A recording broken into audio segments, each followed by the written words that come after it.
La gran mayoría de la sociedad extremeña se ha solidarizado con los agricultores por los bajos precios que reciben por sus producciones, pero este apoyo expreso puede desaparecer de un plumazo si, para hacer visibles sus reivindicaciones, tratan de perjudicar a los demás, organizando manifestaciones con las que prevén cortar las principales carreteras de la región, entre ellas las autovías.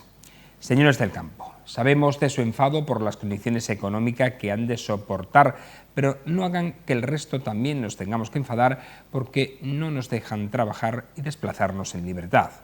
Si algo me quedó grabado de mi paso por las enseñanzas medias en una época muy agitada de protestas estudiantiles a finales de los años 80, fue la frase que de forma machacona nos decían los profesores cuando organizábamos manifestaciones contra la selectividad en las calles y carreteras de esta región. Esa frase supone un axioma que es irrebatible y que deberían aplicarse estos señores. Tu libertad comienza donde termina la mía. La frase la teníamos muy grabada y muy en cuenta cuando organizamos nuestras protestas estudiantiles. Tratábamos de hacerlas visibles empleando mucha imaginación para no molestar a los demás. Así que, señores de APAG Extremadura Saja y otras organizaciones agrarias que puedan adherirse, les invito a hacer suya también esta frase y a no quebrar la empatía que despiertan sus reivindicaciones a quienes no somos del sector cortando las carreteras extremeñas.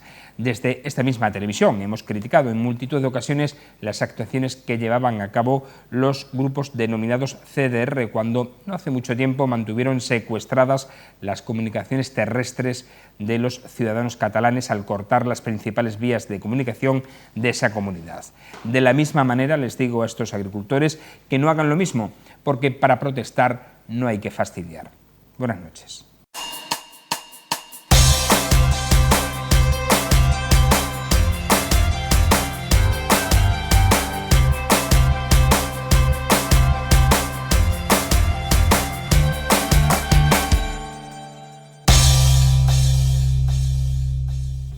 Bienvenidos a esta picota, es jueves, estamos acercándonos ya al fin de semana. Les recuerdo que la próxima semana no tendremos este programa, ya que nos encontraremos retransmitiendo las semifinales del Carnaval Romano a las 5, desde el miércoles hasta el domingo, en directo desde el Palacio de Congresos de Mérida. El concurso, como saben, con más participación de toda Extremadura. Vamos a saludar a quienes nos van a acompañar en esta jornada para analizar aquellos temas más candentes que nos deja la actualidad. Luis Manuel Tobaja, ¿cómo estás? Buenas noches. Estamos bien, buenas noches. ¿Qué tal la semana? ¿Bien? Intensa, muy intensa. Y lo que queda, que seguirá siendo intenso. Seguirá. Miguel Ángel Herrera, buenas noches. ¿Qué buenas tal? Noches. ¿Cómo bien, estás? Todo bien. Trabajando esta semana, mucho viaje, pero bien. Estamos... Pues ten cuidado, porque si le dan por cortar las carreteras, lo mismo también te fastidia. No, en este tipo de actuaciones siempre es importante. Yo me gusta aplicar la palabra generosidad en todo este tipo de... Y de la generosidad creo que se puede conseguir muchas cosas, pero claro, es una palabra que al ser humano en mayoría le cuesta mucho aplicar. Yo creo que sentándose y siempre ser generoso, las dos partes puedan llegar a acuerdo antes de montar la que se puede montar, porque creo que no hace falta liar la que está liando cuando hay solución. Yo creo que hay solución. Javier Segura, ¿cómo está? Buenas noches. Buenas noches, pues bastante bien. Fíjate que yo también estaba... Te voy a contar una anécdota. Yo vivía en Cádiz en los años, 83 al 88, que fue cuando se produjo toda la reconversión industrial y que afectaba al sector astillero. En aquella época Cádiz solamente tenía dos accesos a la ciudad, por la carretera que le conectaba con San Fernando y por el puente que le conectaba con Puerto Real. Y bueno, pues lógicamente fueron años muy convulsos y con muchas movilizaciones porque el sector astillero pues se estaba yendo abajo. Y había cortes de circulación en Cádiz, con los astilleros de Cádiz, en Puerto Real y en los de San Fernando, con lo que la ciudad literalmente se quedaba desconectada, ¿no? Aquel movimiento de trabajadores y trabajadoras que reivindicaban actividad industrial y que toda Cádiz y toda la bahía de Cádiz estaba apoyándole mayoritariamente, empezó a perder, simpatizantes, por decirlo de alguna manera, cuando empezaron a verse perjudicados de manera prolongada por todos esos cortes y todas esas movilizaciones, que además terminaban de manera muy violenta. Se puede entender desde la generosidad que plantea Miguel Ángel pero hasta el punto de cortar de manera violenta la capacidad de desplazamiento de otras personas por razones familiares, laborales o de salud, es arriesgado y hay que hacerlo pensar 2 veces. Se puede hacer un corte puntual, se pueden hacer cortes parciales, hay muchas maneras, se puede hacer una retención para que se haga visible el malestar o la manifestación. En definitiva, esa generosidad de la que habla Miguel Ángel se puede también gestionar y comprender, pero sin generar perjuicios más graves, como los que yo viví siendo un adolescente en aquella época. Y digo bien, cómo perdieron mucha simpatía cuando esto era algo continuado que afectaba al vivir de una ciudad. Sobre este asunto. Además, primero que tienen la simpatía de Extremadura, porque además tienen una gran parte de razón. Y por otro lado que bueno, no tenemos que caer tampoco en perjudicar a los demás. Se ha visto en Cataluña, que lo mencionabas en el editorial, que el pan de cada uno se lo tiene que ganar cada uno, y el que jueguen con tu pan, con el pan de tu familia, a casi nadie le agrada. El que tengamos una retención en un lugar determinado y pues el que tenga que hacer un transporte no puede hacerlo, o el que tenga que ir a trabajar no puede hacerlo, o llegue tarde, no le agrada a nadie. Y tampoco es justo, que es lo importante. Efectivamente, que no paguemos todos, ¿no? Evidentemente, las protestas, si hay que hacerlas, se hacen, ¿no? Pero sin molestar o molestando lo menos posible al resto que quiere trabajar y quiere seguir haciendo y desarrollando su vida normal. Respeto y originalidad. Yo creo que con lo uno, con lo otro, y generosidad, como decía Miguel Ángel, también podemos respeto y sobre todo al que está en su derecho legítimo de trabajar o de no trabajar y pasar por esa carretera, que también lo mismo. Y ahora, eso sí, originalidad, porque si en el fondo todo esto se juega más que por lo que pasa puntualmente en un lugar, por la repercusión que se pueda tener en los medios de comunicación. Entonces, a veces menos y más significativo consigue mucho más. Así es, así al menos yo también lo creo. Vamos a otras cuestiones. Vamos a hablar de la administración electrónica. Todos estamos familiarizadísimos, ¿no?, con los móviles y con las gestiones que se suelen ya realizar prácticamente en un 90%, me refiero de las gestiones que normalmente se suelen hacer de forma telemática, ¿no?, a través de los dispositivos móviles o de los ordenadores. Pues bien, ya era hora también que los ayuntamientos se incorporasen a esta era de nuevas tecnologías. El alcalde de Mérida ha avanzado este jueves que la implantación de la administración electrónica en el ayuntamiento será una realidad antes de finalizar este año, lo que permitirá a los vecinos realizar gestiones y dirigir sus quejas por Internet sin necesidad de desplazarse al consistorio. El objetivo de esta estrategia es facilitar a los ciudadanos la tramitación de toda la documentación relacionada con el ayuntamiento, haciéndola más ágil y clara, y completar esta implantación en un plazo de 2 o 3 años. Asimismo, se está trabajando en el lanzamiento de una aplicación móvil para que los ciudadanos puedan comunicar al consistorio las incidencias urbanas, aunque muchas veces, bueno, decía el alcalde que muchas de estas incidencias no se arreglan a veces por el propio desconocimiento que tiene el ayuntamiento, cuando dispone de un equipo humano de 24 horas al servicio de las mismas. Esto es todo y un adelante en aquellas ciudades en las que se ha implantado. Aquí vamos un poquito más despacio, pero es importante que en un tiempo corto ya se pueda adecuar. Lo hemos vivido ya con el resto también de administraciones, la central y con la autonómica. Bueno, en algunas cositas. Unas más que otras. Sí. Sí. Además, yo desde mi punto de vista es incomprensible que todavía sigamos así por 2 cosas fundamentalmente. Primero, por los medios técnicos que hay. La administración de Hacienda específicamente es la que primero comenzó y más avanzado va, y es verdad que ya es que ni siquiera puedes ir a hacer la declaración de la renta en papel, obligatoriamente lo tienes que hacer. Y eso está implementado desde hace muchos años ya. Y todas las gestiones prácticamente las puedes hacer. Yo no sé si es por casualidad, porque ha habido un equipo de gestores inteligentes o porque se jugaban los cuartos del Estado por el que fueron los primeros. No quiero sospechar la última, pero me lo imagino.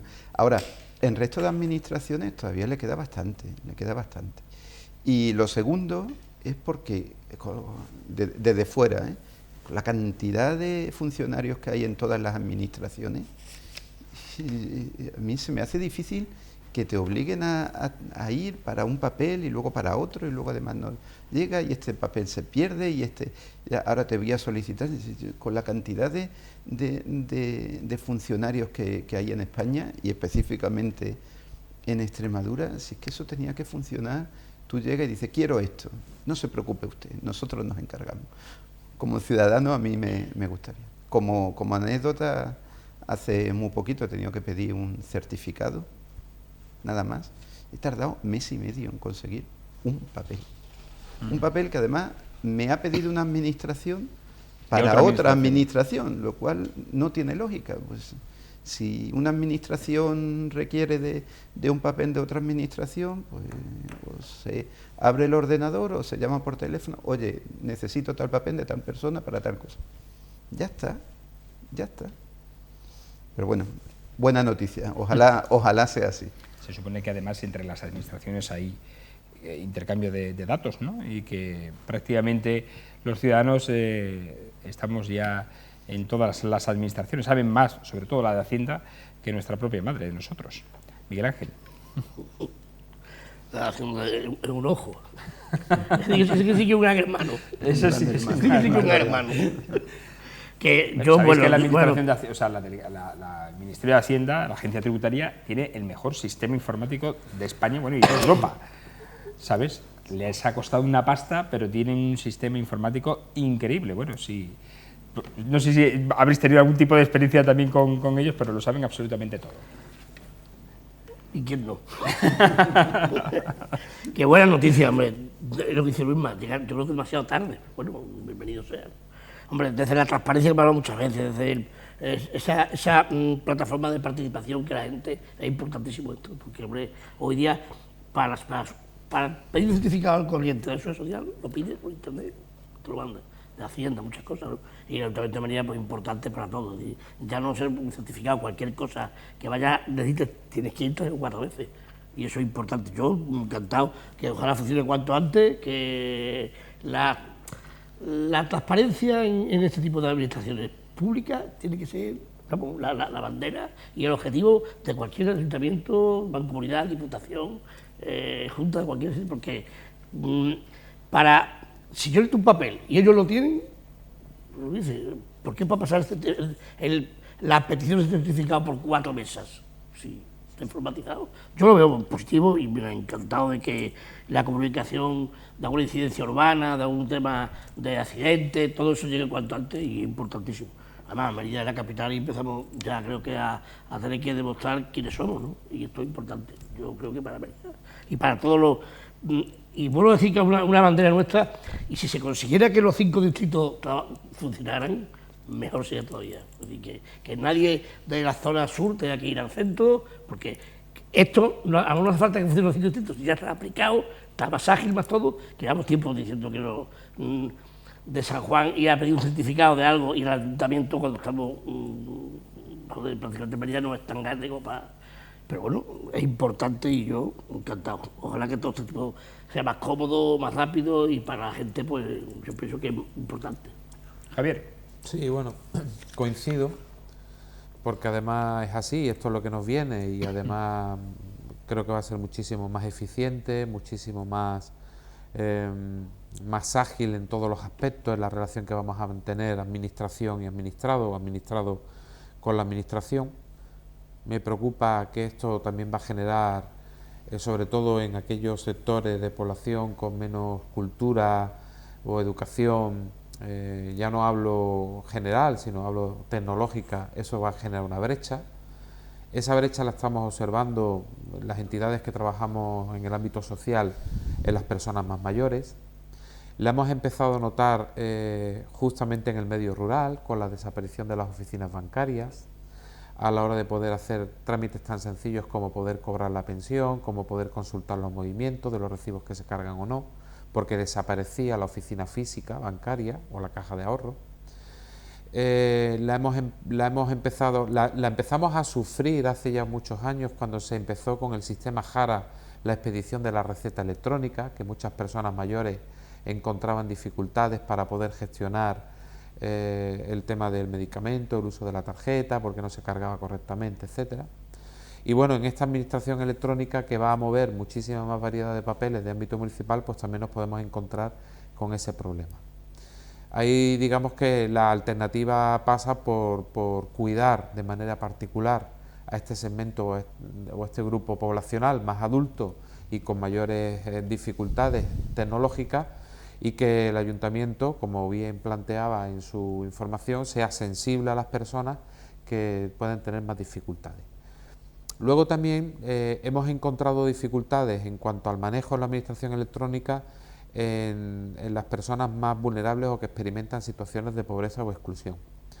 Entre otras cosas porque la mayoría de estas aplicaciones requieren acceso a banda ancha, internet, disponer de un ordenador con las capacidades para poder acceder a las administraciones electrónicas, poder instalar certificados digitales o instalarse el sistema clave a través del móvil, que va vinculado a un número concreto de móvil. Está constatado que son los grupos de población que por dificultades económicas mayor número de cambios de móvil tienen a lo largo de muy pocos años, mientras que la mayoría de la ciudadanía puede cambiar de terminal, pero no de línea, de número de teléfono. En las capas más pobres, más empobrecidas, se detecta que hay cambios de terminal y cambios de número de teléfono, cambios de contrato. Entonces eso genera dificultades, porque ya no se trata ya no puedes utilizar la misma clave o el mismo certificado que tenías para poder acceder a la administración electrónica. Cuando intentas acceder con un nuevo número de móvil, la administración dice: usted ya está registrado, y lo considera como un intruso, y tienes que iniciar todos los procesos de renovación de claves digitales, etcétera. Es decir, como vemos que en la medida en la que la administración electrónica avanza, se van generando en determinados segmentos de población brechas que dificultan todo lo positivo que puede tener esta relación de la administración. Y como bien decíais, porque, bueno, tan sencillo como la declaración de la renta, ya es que no está contemplado entregar documentación en papel, es que cuando tengamos la administración electrónica no estará contemplado poder tener una oficina de registro que acepte la documentación en papel, por poner un ejemplo, o como las transacciones de expediente de un sitio a otro no van a estar entregadas vía correo o en papel físico, sino que va a ser todo vía electrónica. Hay que estar atentos. Por otro lado, me parece genial las tres otras herramientas de las que se va a dotar el ayuntamiento. Miguel Ángel comentaba una de ellas, que es la plataforma de participación. La segunda, la plataforma de transparencia. Aquí en este programa, en más de una ocasión hemos mencionado que sería muy interesante conocer, por ejemplo, el contrato que tiene el ayuntamiento con la empresa de transporte, con Vectalia, efectivamente. Un portal de transparencia es aquel que, entre otras cosas, permite poder conocer cómo están o cómo son pues ese tipo de contrataciones públicas. Mira qué interesante, cómo poder acceder directamente a ello. Y la tercera, muy interesante también, esa app que a través del móvil puedes capturar una foto y puedes automáticamente generarle a un equipo de coordinación municipal, obra pública, limpieza, seguridad ciudadana, etcétera, en el momento real, una incidencia que se esté produciendo en la vía pública para que haya una mejor priorización de las tareas a realizar y una más rápida intervención y solución en los casos que sea necesario. Me parece muy interesante. Fíjate que es interesante lo que tú has comentado de las personas mayores, las personas que no tienen internet o tal. Si llegáramos a conseguir de que esas 5 oficinas que hemos dicho nosotros muchas veces, conectadas todas en red, con este tipo de aplicaciones y programas, pues una persona mayor podría ir a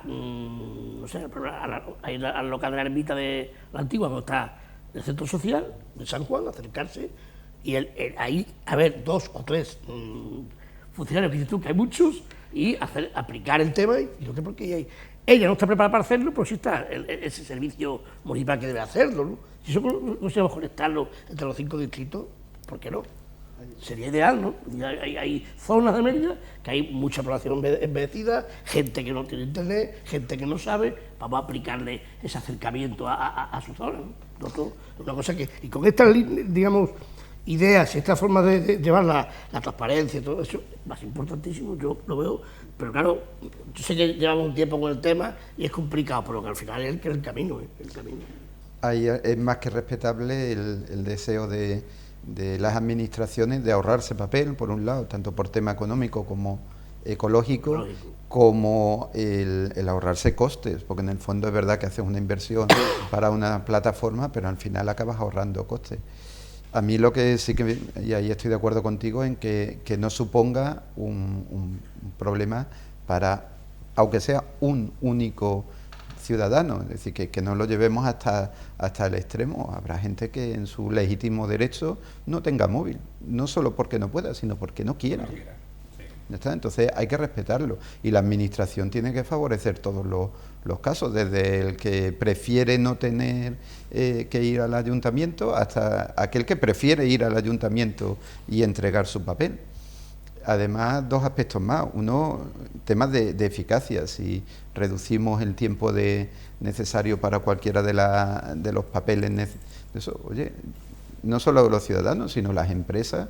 Es que muchas empresas viven de pedir un certificado o una licencia de apertura o de obra, y no es lo mismo que tarde un mes a que tarde 7 o una semana, y ahí es importante. Y luego, por otro, en tema de la transparencia, eso ya se puede hacer, ¿eh?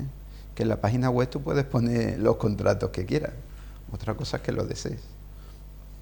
Bien dicho. Bien dicho. Bueno, pues nada, aprovechamos la ley aquí para mandarle al alcalde otro recordatorio de que estamos deseando ver el contrato de transportes urbanos, hombre. Por ejemplo. Cierto. Y hablando del alcalde, hoy ha salido al encuentro de algunas críticas que se han producido, entre ellas en este programa de algún picotero, sobre los horarios en los que se vienen realizando las obras de asfaltado, de aglomerado en las diferentes calles en las que se está haciendo. Bueno, ha venido a decir poco más o menos que nadie está contento porque a alguien siempre le molesta en alguna hora determinada, ¿no?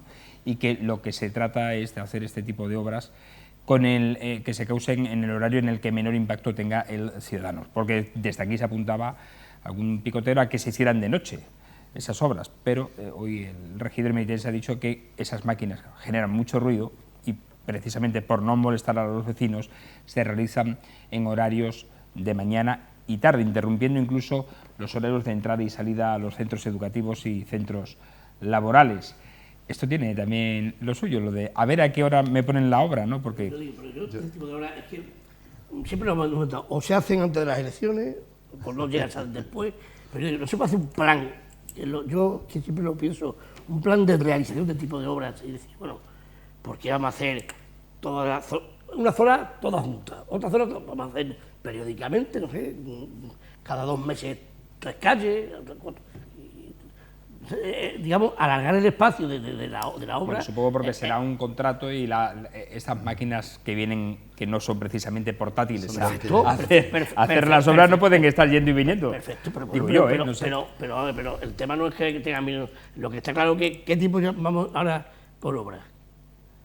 Pues mira, aquí en una cuestión de plazo estoy recordando de que para poder proveer este tipo de obras que forman parte de las inversiones sostenibles que admite Europa, tenemos que tener unas cuentas, unos resultados de cuentas que lo permitieran, ¿eh? ¿Os acordáis el famoso, entre comillas, superávit del ayuntamiento en cuanto a su... Pues eso era una de las cosas que podía permitir. Y bueno, yo agradezco que este ayuntamiento no lo haya hecho en la previa del periodo electoral, porque aquí no le va a sacar... Sí, ya lo intentaron, efectivamente, y hizo algo, pero bueno, pero el gran grueso de obra lo está haciendo aquí. Por otro lado, hemos sabido que efectivamente es un problema de ruido y por otro lado, una cuestión de costos. No es lo mismo mantener equipos de trabajadores en turnos de noche, que hay que pagarles unos suplementos, que hacerlos en el turno de día. Venga, va, seamos generosos, que tampoco nos está generando atascos descomunales, salvo en horas muy puntuales, que ya los había de por sí. Es una verdadera pena que las capas de alquitrán solamente duren 4 años. Sí, bueno, eso se llama aglomerado electoral. Y en tema de los ruidos yo agradecería que también lo tuviesen en cuenta el mismo criterio cuando hay fiestas de barrio, por ejemplo. Porque es cierto que en algunos barrios y en determinados momentos son las 2 de la mañana y la gente tiene que madrugar y hay un ruido que es tremendo. Entonces, el criterio ese a mí me parece perfecto, no solo para las obras, también para las fiestas, por ejemplo.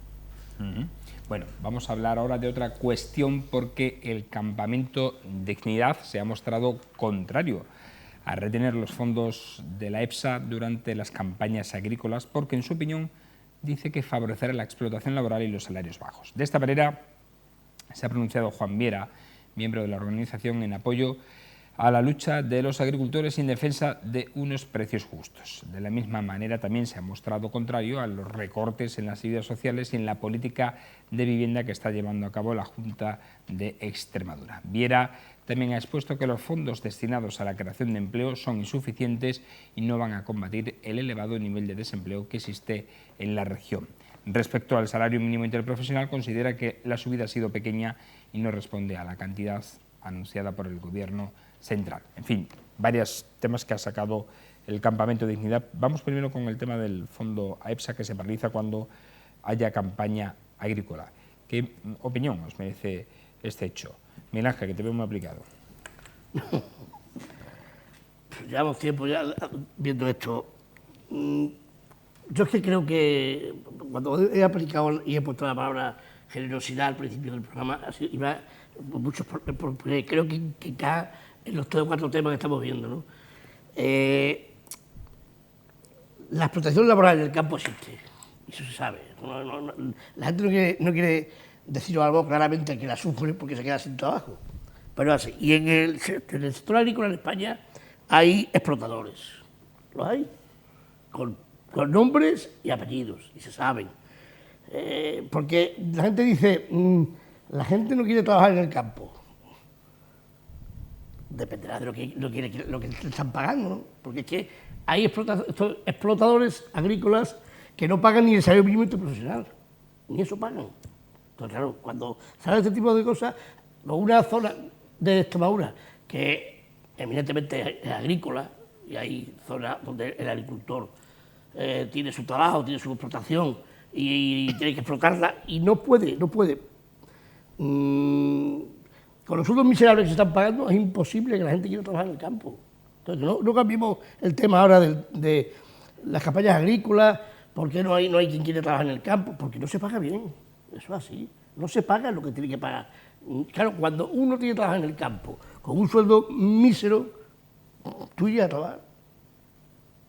No, de hecho lo hemos comentado más de una vez. Claro, es que son situaciones que al final, siempre, yo el otro día cuando se han reunido las empresas, o la patronal con el ministro, hablaban de ello, y se digo, bueno, nos han dado buenas perspectivas, pero no hay nada. Pero si vosotros lo tenéis que dar perspectiva. La patronal solo tiene que decir realmente qué es lo que estáis pagando o lo que estáis haciendo. Yo vi un Twitter que decía, una persona decía que él compra la fruta en un huerto ecológico, que porte incluido de la fruta a su casa era casi un 10% más barato que la fruta que compra en cualquier gran superficie. Es decir, pide la fruta a un huerto ecológico, le llega a su casa por transporte y está más barato que comprarlo, casi un 10% más barato que el de superficie. Vamos a aplicarlo eso, a ver qué hicieron con la patronal, vamos a aplicarlo. Claro, yo digo, si los pequeños, digamos, buscando el equilibrio, si hoy cualquier agricultor coge la fruta de su campo y la vende por las casas de su pueblo, ¿pasaría algo? No. Pues si eso lo hicieran todos. De hecho, por Mérida hay uno de Calamonte que lo hace. Sí. Si eso lo hicieran todos, pero yo digo legal, dado de alta, con sus este señor lo tiene. Así que no digo con su nada, furgoneta a domicilio. No digo nada de esto. Fruta y verdura. ¿Qué pasa? Muy rica, por cierto. Muy rica, es verdad. ¿Qué dirían este tipo de especuladores? ¿No? Lo que pasa es que yo creo que la cosa no va solo por ahí. solo por ahí. Obviamente ahí hay un problema serio, no puede ser que los agricultores reciban por su mercancía lo que reciben y luego no lo encontremos en los supermercados, en general, en los comercios, al precio que lo recibimos. Pero primero, precisamente en tema del campo en Extremadura, es que es verdad que hay grandes empresas, pero la gran mayoría de lo que se produce son empresas de tipo familiar o semifamiliar. Entonces ahí es que también hay muchas familias que ellos tienen su campo, vienen en arrendamiento o en propiedad, sobre todo en arrendamiento, que dice, oye, es que yo planto una cosecha de tomates y que lo tengo que tirar, porque es que me sale más barato dejar que se pudran o quitarlo que recogerlo. Entonces, ahí hay un problema, y el problema obviamente no es tanto de que, porque aquí no hay malas personas en todos lados, empresarios y trabajadores, de los unos y de los otros. Hay trabajadores muy malos y empresarios muy malos. Pero la gran mayoría no lo son, la gran mayoría son buenas personas que quieren ganarse el dinero por un lado o por el otro. Entonces el problema es que obviamente el que tiene que recoger, el peón, necesita ganar un sueldo justo, obvio, pero también el que contrata tiene que recibir un sueldo justo. Entonces ahí es que el problema no es tanto, yo creo, vamos, de explotación laboral, como de un sistema que no funciona, sin duda. Y luego, por otro lado, me parece un poquito exagerado hablar de que en tema de los fondos nos llevan a la explotación laboral con un 30% de paro que tenemos en Extremadura. Yo creo que el problema es otro, muy otro. Javier. A mí Campamento Dignidad ha hecho una denuncia muy amplia de un montón de cosas. Demasiadas. A mi modo de ver, de entrada yo respeto mucho Campamento Dignidad porque está en el lado más sensible y más invisible de nuestra sociedad, ¿vale? Tiene que tener una alta sensibilidad hacia los problemas que afectan a las personas que peor lo están pasando y de alguna manera le da visibilidad, hace visible y le da voz a las personas que más dificultades tienen para poderse expresar ante los medios de comunicación o ante los entornos de poder. Así que de entrada yo digo que a mí el Campamento Dignidad me parece una plataforma ciudadana de denuncia y de reivindicación de derechos muy pertinente y muy necesaria. Con muchos años de lucha. Bueno, con algunos años de lucha, efectivamente. Muchos son los que le queda todavía para que sean muchos. Ojalá que sea un poco si cambia el sistema. Efectivamente. No obstante, por todo lo que considero de positivo que tiene Campamento Dignidad, sí que muchas veces le reclamo un poquito de rigor, ¿vale? Cuando digo rigor, digo que estas denuncias al final tienes que instrumentalizarlas en situaciones concretas o en hechos concretos, cuantificables, identificables, porque estás en el lado sensible de que peor lo están pasando. Efectivamente, se puede denunciar una política de congelación de fondos, de facilitación de ayuda en los momentos de las campañas agrícolas, de AEPSA, nombre bastante desconocido de la población, salvo que yo diga PER. En el momento en el que digo PER, ya todo el mundo está entendiendo de lo que se habla.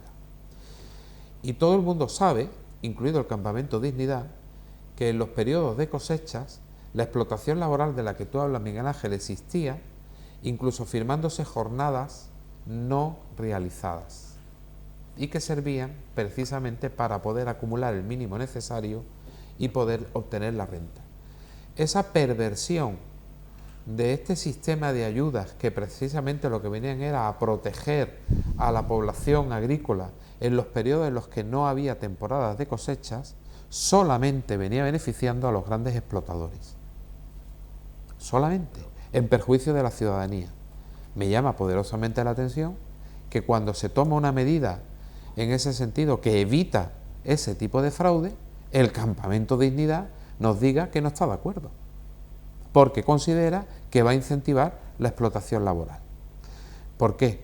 Porque se van a pagar los mismos precios que se venían pasando, te voy a pagar menos y te voy a firmar peonadas que tú no haces con idea de que puedas cobrar el PER.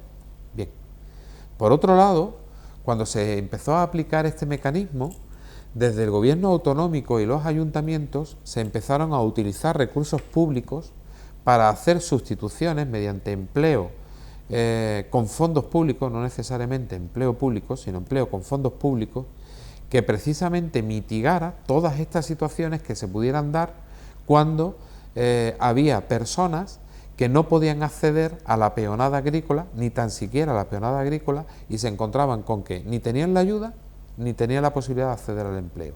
Y eran los empleos municipales, los empleos sociales, que se venían dando en muchos municipios de nuestra comunidad autónoma.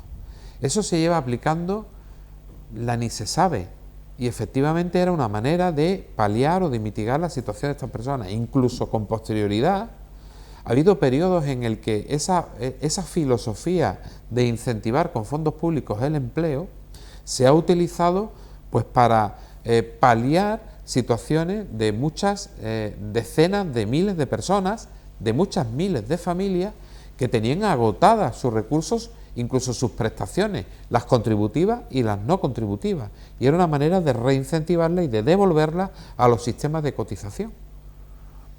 Por eso digo, a mí no deja de sorprenderme a veces la falta de rigurosidad de determinados... Y esto, insisto, no es atacar al Campamento Dignidad, vaya por delante mi más absoluto respeto, porque creo que está al lado de los menos visibles y porque está al lado de los más necesitados, pero creo que a veces necesitamos rigor. Igualmente ha ocurrido con una denuncia relacionada con la renta básica o con una visión desde su perspectiva negativa al que las redes de apoyo familiar son las que las que perjudican el que haya familias que perciban la renta básica. La renta básica no viene a sustituir sistemas de ayudas, pensiones no contributivas. Es un instrumento de recuperación y de devolución a la vida más normalizada, a las familias que de modo puntual carecen de los recursos básicos y necesarios, pero que tienen todas las capacidades para poder afrontar esos procesos de crisis familiar o de crisis laboral o de crisis de recursos y poder afrontar o poder encaminarse a una vida normalizada como cualquier persona. O sea, no utilicemos hechos puntuales de necesidad o de imperfección del sistema para pedir, o sea, para decir que el sistema no sirve porque no perpetúa la ayuda que no está nacida para perpetuarse, sino para servir de mecanismo de mejora o de avance o de trampolín o de paliar los efectos más inmediatos, pero que a medio plazo signifique la recuperación de las familias. No sé si me estoy explicando cuando hablo de ese rigor, porque procedo de un entorno social donde lo tenemos que medir y muy bien, porque nos interesan las familias y nos interesa cada familia y nos interesa cada persona y la situación en la que se encuentra, y trabajamos a favor de esa familia y de esa persona para revertir en el menor tiempo posible su situación, identificando dónde están las barreras, dónde están los impedimentos, pero también identificando dónde están sus fortalezas. Y la renta básica debe ser un elemento de fortaleza, no un elemento que identifique a la debilidad. No sé si me estoy explicando. Sí. Yo creo que ahí además hay un tema importante, y es, igual que hablábamos al principio de los agricultores, el tema de Campamento Dignidad. Una labor que puede ser deseable y encomiable, no puedes empañarlo yéndote al más allá, echando continuamente órdagos y exageraciones, porque lo único que consigues es que, además Mérida es muy pequeña, al final la gente lo sabe y lo ve todo, ¿no? Y entonces dice, wow, por ejemplo, hay un 42% de habitantes, 45% de la población en riesgo de pobreza. Si tú dices eso, automáticamente te desacreditas tú, porque si eso fuese así en Mérida... Pero tampoco es cierto, los datos hablan de la mitad y de menos de la mitad. Es correcto. Entonces lo que pasa que tienes que explicarlo. Es la tasa AROPE. La tasa AROPE nos identifica que por intensidad de empleo en el hogar, porque estamos por debajo del 60% de la renta media, y porque estemos hablando de situaciones de pobreza extrema, efectivamente el conjunto, el 45% de la población, se encuentra en una situación de riesgo, de pobreza o de vulnerabilidad. Pero la que padece, la beneficiaria de renta básica, la que padecería realmente una situación de pobreza extrema, no llega al 6%. Rigor, por favor, pido rigor, claro, que hay gente que lo sabemos. Y si no te vas a la pobreza extrema, te vas a la pobreza, llega al 20%, 20-22% los últimos datos. Entonces, yo entiendo que te salga de dentro el irte a lo peor para adherir a tu causa, pero el problema es que consigues todo lo contrario. Lo que consigues es desenganchar a la gente y que algo que es bueno en sí y que con lo que la mayoría de las personas estarían de acuerdo, lo que hacen es desengancharse, porque es un dato, así dicho tal cual, poco creíble. Entonces, si tú explicas los datos, si tú dices, hay un 6%, eso me lo creo. Claro. Y luego, ahí el trasfondo, yo creo que es lo que tú dices, Javier. No es lo mismo entender las ayudas, precisamente como ayudas para situaciones desesperadas, cuyo objetivo último es que desaparezcan todas, porque no sean necesarias, no por otra cosa. Exacto. Que montar un sistema de perpetuación de las ayudas, en el que la gente vive de las ayudas. Obviamente siempre hay personas que lo van a necesitar. En toda civilización siempre hay gente en el rango de los más ricos y de los más pobres. Y siempre es necesario que haya ayudas. Pero una cosa es eso, que sean necesarias, que vayan a seguir siendo necesarias y que sean pertinentes. Y otra cosa es que tú creas que este sistema tiene que ser así porque tiene que perpetuarse. Entonces, yo creo que ahí es donde está la barrera, que en el caso de Campamento Dignidad no siempre está nítida. Pero él digo que habrá que pedírselo a las instituciones y a las administraciones. No, yo se lo pido a las administraciones y se lo pido a las administraciones, pero también se lo pido al que denuncia, ¿eh? Claro. A ver, tú has dicho antes que el PER alimentaba a grandes agricultores y que engañaban. Falta de rigor en el control. Vale, se aplica el que se suspenden las ayudas en los periodos de cosecha y lo criticamos. Pero vamos a ver, ¿por qué se va a aplicar si hay gente que lo necesita? ¿Por qué? Porque desincentiva. Porque ese gran pero desincentivan trabajo. Cobra ese PER el agricultor. Pero Miguel Ángel, desincentivan trabajo. Hay personas, y esto se da en pueblos. A ver, ¿yo cuánto voy a cobrar por el jornal? Tanto. ¿Cuánto gano de PER? Tanto. Por tan poco, porque a lo mejor es verdad, y es cuestión también de sueldos, ¿no? Pero por tan poco dinero me voy a levantar todos los días, voy a coger el coche, me voy a mover, No voy. En el PER y en otros muchos aspectos. El problema de las ayudas por desempleo es que a la larga desincentivan el trabajo. Yo tengo casos así de personas que ofreciéndoseles un sueldo prefieren no coger el puesto de trabajo porque como la ayuda que tengo poco más o menos me da para vivir o no me renta. Claro, el problema es, tú hablabas al principio del programa de generosidad, el problema es de que, claro, una cosa es mucho más sencillo vivir del sistema que trabajar para el sistema. Es que hay una diferencia fundamental que no es solamente yo, que es que cuanto más gente haya viviendo de ayudas, más tenemos que pagar los que tenemos una nómina. Pero todavía quitamos las ayudas y el que no. ¿Y el que necesite no la tiene? No estoy hablando al revés. Además, yo creo... Otra cosa es la falta de control, yo muchas veces, en muchos... Obviamente, claro, pero falta de control y falta también de concienciación ciudadana. Es decir, yo creo que las dos cosas. Por un lado, el control que no existe como debería existir. O no interesa que exista. O no interesa que exista. En muchos... Te doy la razón. Claro. Y luego, por otro lado, también en que los ciudadanos seamos conscientes de lo que nos estamos jugando. Porque es que al final, lo que hay que pagar por un lado, alguien tiene que poner el dinero. ¿Y cómo se consigue eso? Pues a base de deuda, malo, a base de déficit, malo, o a base de aumentar impuestos, peor. Entonces, ahí es necesario que todos nos concienciemos de que incluso en pequeños actos, ¿no? La pregunta de ¿con IVA o sin IVA? ¿Cómo me puedes preguntar eso?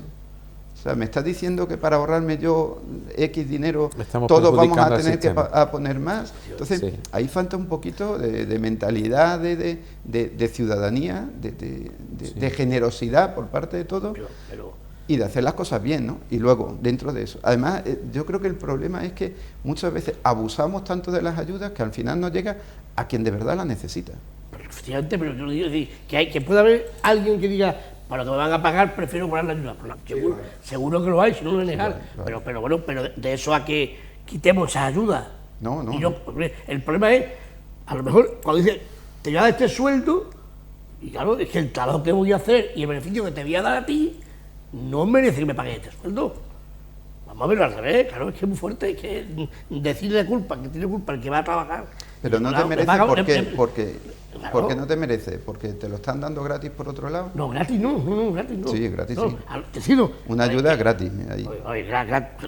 es mínimo vital, es mínimo vital. Es decir, a lo mejor se gasta un máximo vital en juergas y en cachondeo y en fiestas y en otras cosas que no tiene que gastarse, y eso no lo metemos. Ahí no controlamos, ahí no falta rigor, ahí no falta, venga, todas aguas. Yo creo que estamos equivocando el tiro. Es decir, que hay gente que lo necesita sin lugar a dudas, que hay que apoyar a esa gente sin lugar a dudas, que el Campamento Unidad hace una labor encomiable hace mucho tiempo, he dicho desde que empezó, porque empezó estando gobernando Vara la primera vez o con Monago, siguió, pero claro, cuando pasan, porque yo he estado en reuniones en Campamento de Unidad, he estado, y claro que he visto gente que me ha extrañado que venga a cobrar la renta básica, claro que lo he visto, pero por esa persona en concreto hay 200 que lo necesitan.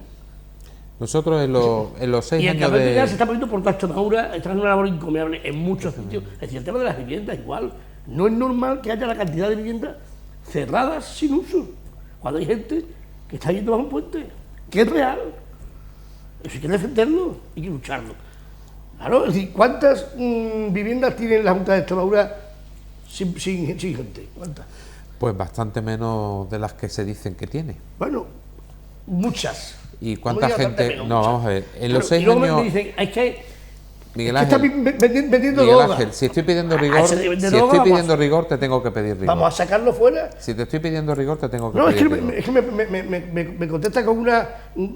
menos la gente dice, dime cuántas hay. Claro, yo no tengo evidentemente el dato y por eso no lo saco. Te pido que tú lo saques, dime cuántas hay. No te voy a decir si hay 10.000 o 15.000. Hay un 5%, un 10%, un 20% de las viviendas. ¿Cuántas son? ¿Cuántas que son? Yo no te digo a muchas. ti que haya 10.000 Hay que ser rigurosos porque, mira, fíjate que ese dato... está en que hay, las que haya son muchas. De uno en uno, por 5.000, 4.000, ¿eh? No, que de uno en uno, por Ah, favor. entonces el problema es... No se os entiende. La gente que necesita vivienda, ¿por qué no tiene vivienda?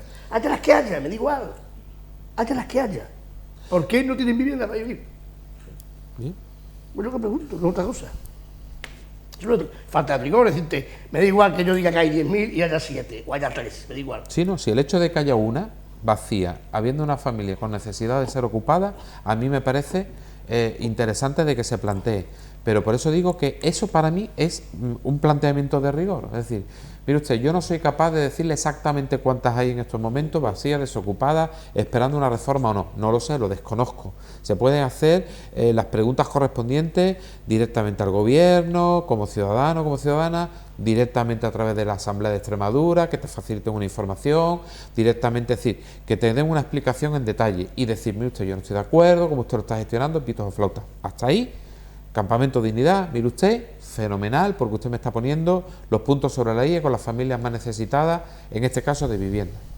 En los 6 años que lleva funcionando la renta básica en Extremadura, en los 6 años que lleva, hemos tenido oportunidad de los que, insisto, trabajamos en el ámbito social, no directamente en servicios sociales de base, sino incluso en entidades sociales que apoyan esa labor de incorporación laboral, de capacitación, formación y de normalización de la vida de las familias perceptoras de la renta básica. Hemos visto situaciones de personas que nos ha sorprendido con todas sus capacidades y potencialidades porque estaban pasando por un mal momento, y hemos visto cómo al menor apoyo enseguida han salido de esa situación.